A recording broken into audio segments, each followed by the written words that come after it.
తాకట్లో ఉన్న మీ బంగారాన్ని విడిపించి ఆ రోజు ఆన్లైన్ రేటుకి కొంటాం. Sharma gold company. నమస్తే, వెల్కమ్ టు సుమన్ టీవీ. నేను పద్మిని. ప్రస్తుతంతో పాటు ప్రముఖ ఆధ్యాత్మికవేత్త, జ్యోతిష పండితులు, అమ్మవారి సేవకులు, దత్త గణపతి ఉపాసకులు మురళీధర శర్మ గారు మనతో పాటు ఉన్నారు. మాట్లాడదాం సార్. నమస్తే అండి. మహాదేవ శ్రీమాత్రం. మురళి గారు, ఒక మాట వింటూ ఉంటాం, ఇంటికోడు ఉంటాడురా అని. తప్పకుండా కదా, వింటూ ఉంటారు కదా. ఇక వాడు ఎంత విషపూరితమైనటువంటి మనిషి అంటే వాడితో ఉండలేము, అలాగని వాళ్ళని అవాయిడ్ చేయలేము కదా. వాడి నుంచి ఎండ్ ఆఫ్ ది డే జాగ్రత్తగా ఉండటం తప్ప, వాడి జోలికి వెళ్ళకుండా జాగ్రత్తగా ఉండటం తప్ప చేసే పరిస్థితి ఇంకేమీ ఉండదు. ఎందుకంటే వాళ్ళు వదులుకోలేని పరిస్థితుల్లో ఉంటాం. ఇట్లా ఎట్లా తెలుస్తుంది వీడితో జాగ్రత్తగా ఉండే పరిస్థితి, ఎట్లా జాగ్రత్త పడాలనేది చెప్పండి. ఒకవేళ కొంతమందికి తెలియదు, ఎవరి దిష్టి తగులుతోందో తెలియట్లేదు, ఎవరి ఏడుపు తగులుతోందో తెలియట్లేదు, బట్ గట్టిగా తగులుతోంది అని కంప్లైంట్ చేసే వాళ్ళు ఉంటూ ఉంటారు. ఎట్లా కనిపెట్టాలి, వీళ్ళతో జాగ్రత్తగా ఉండాలని కనిపెట్టే మార్గం ఏమైనా ఉంటుందా మురళి గారు? తప్పకుండా. అత్యంత అద్భుతం ఇది ప్రశ్న. కానీ అసలు ఇప్పటి వరకు ఈ ప్రశ్న ఎవరైనా చేశారో లేదో, నాకే ఏం చెప్పాలో అర్థం కావట్లేదు. విన్నారా? ఎందుకంటే మీరు అన్నటువంటిది ఇంటికి ఒకరు ఉంటారా అన్నట్టుగా అని కాదు, కానీ వంశానికి ఒకడు ఉంటాడా అనుకున్నాం ఇక్కడ.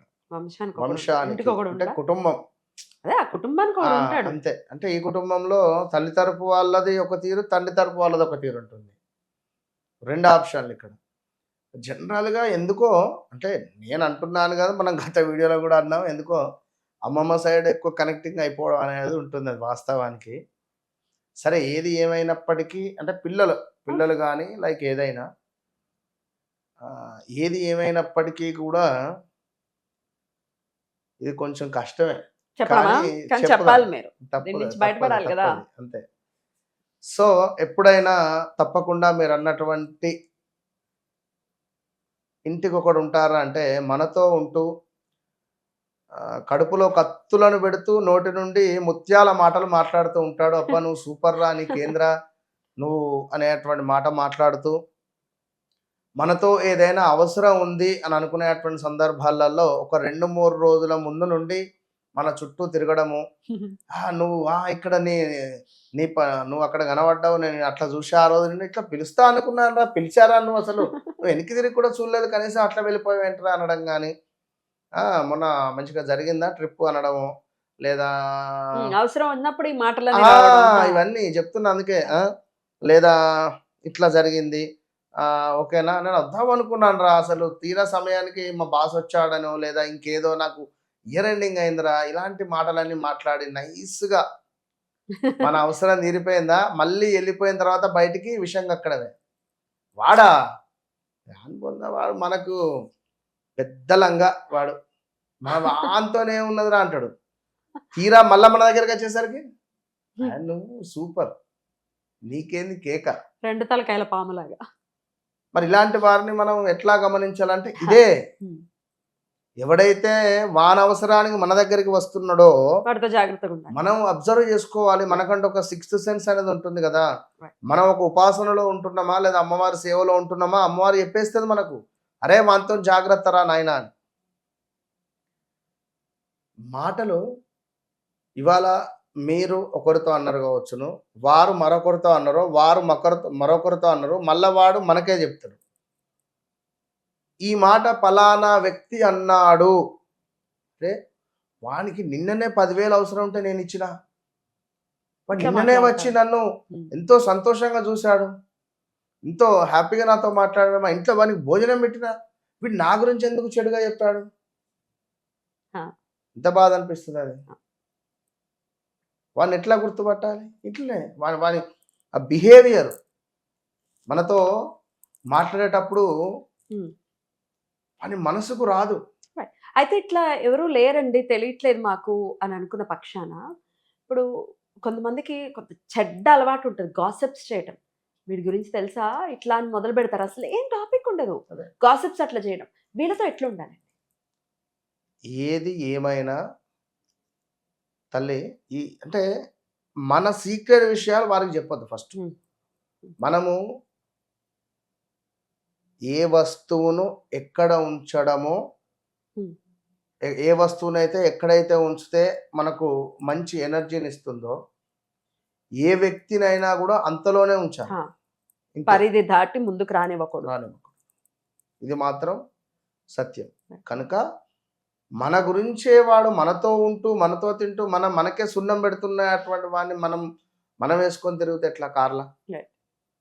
మరి తప్పలేదు Hmm. అని అనుకునేటప్పుడు ఖచ్చితంగా అవాయిడ్ చేయాలి. Hmm. ఖచ్చితంగా. Hmm. అందులో ఇప్పుడు అసలు అవాయిడ్ చేయలేని పరిస్థితి అండి. వేస్ట్గా చెప్తున్నా కదా, ఇప్పుడు పామును మెడలేసుకొని తిరిగినట్టే. మనం ఎందుకు అది ఎప్పుడు కాటేస్తుందో తెలియదు. దేనికి Right. తిరగాల్సిన పని లేదు కదా. Right. కళాఖండిగా కట్ చేయడమే. మా మనసు అలాంటిది కాదు, మాది సున్నితమైనటువంటి మనస్సు. మేము అట్లా చేయలేకపోతున్నాం. కాశీలో కాలభైరవ స్వామి యొక్క గర్భగుడి దర్శనం చేయండి. వాని పేరు చెప్పండి అక్కడ.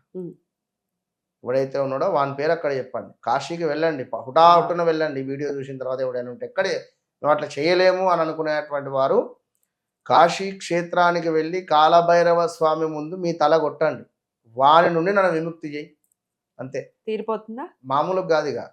ఇక అసలు ఇక వాడే దూరం అయిపోతాడు. అంటే మీ మీ దరిదాపుల్లోకి కూడా రాడు. ఇక లేదు అని అనుకునే క్రమంలో నల్లవి జీడి గింజలు ఉంటవి. నల్లవి జీడి గింజలను తీసుకొని వాని పేరును ఒక 11 సార్లు అనుకొని తుమ్మ చెట్టు మొదట్లో కాస్త తవ్వి ఆ జీడి గింజలను వేసి పాతలు పెట్టండి. పాతలు పెడుతూ వాని పేరు చెప్పుకోండి మనసులో. ఇవి ఏ విధంగానైతే నేను మట్టిలో కూడుకుతున్నానో, వాడు నాపై చేసే గాసిప్స్ కానీ, వాడు నాపై చూపించేటువంటి శత్రుభావం కానీ, ఇవన్నీ నాకు మిత్రంగా రావాలి. పాజిటివ్ గా మారాలి, నెగటివ్ మాత్రం రావాలి. నెగిటివ్ గా కాకుండా పాజిటివ్ గా నాకు రావాలి అనేటువంటి ఉద్దేశంతో మనం ఆ జీడి గింజలను అందులో వేసి కప్పెట్టేయండి. జాగ్రత్త, జీడి గింజలు కళ్ళలోకి వెళ్ళాయంటే కళ్ళు ఇబ్బంది పడతాయి. సో దయచేసి జీడి గింజలతో జాగ్రత్తగా ఉండండి. ఎక్కడ దొరుకుతాయండి బయట? అయ్యో దొరుకుతాయి. దొరుకుతాయి. పూజా సామాగ్రి సెంటర్ లో ఉంటవి. చేతులు శుభ్రంగా కడుక్కోండి. ఎనర్జీ చేయండి. ఓం బ్రం భైరవాయ నమః. బం కాదు, బ్రం భైరవాయ నమః అనుకొని పెట్టేసేయండి. వాడిగా మీ దరిదాపుల్లో గుర్రాడు అబ్బా ఖచ్చితంగా. ఎందుకంటే ఎప్పుడు చేయమంటారు దీన్ని? ఇది ఒక అమావాస్యనే. అమావాస్య లేదా ఏదైనా పుష్యమి నక్షత్రము, అనురాధ నక్షత్రము, అష్టమి, అదేవిధంగా అష్టమి, దశమి, అమావాస్య బాగుంటుంది. సమయం అండి? సమయము మాక్సిమం సూర్యోదయం కంటే ముందే చేయండి. పొద్దున్నే సూర్యోదయం కంటే ముందు చేస్తేనే దీని రిజల్ట్ అద్భుతంగా ఉంటుంది. లేదు మేము night duty, day duty, like ఇంకేదో అనుకునేటువంటి వారు ఎప్పుడు చేస్తున్నారో ఆ రోజు నాడు రాత్రి 8:40 నుండి 9:40 లోపు చేయండి. ఓకే. సో అలా చేయడం ద్వారా, ఎందుకంటే ప్రతి ఒక్కరూ అనుభవిస్తూనే ఉంటారు వారి జీవితంలో. ఎంతైతే నమ్ముతామో వారి నుండే విషము అనేటువంటిది రావడం మనకు చూస్తూ ఉంటాం. రైట్. దాని నుంచి ఖచ్చితంగా బయటపడచ్చు. ఈ పరిహార ఈ మార్గాలు మేము చేయలేమంటే కాశీ వెళ్ళిపోండి, అంతే. ఇది వరకులా లేదు, కాశీ వెళ్ళటం ఇట్ ఈస్ ఈజీ. చక్కగా ఫాస్ట్ గా సూపర్ ఫాస్ట్ గా వెళ్ళి వచ్చేయచ్చు. అలాగే విశ్వనాథుడి దర్శనం కూడా జరిగిపోతుంది. అద్భుతం అండి, చాలా చక్కగా తెలియజేశారు. కృతజ్ఞతలు. నమస్కారం అండి. మహాదేవ్.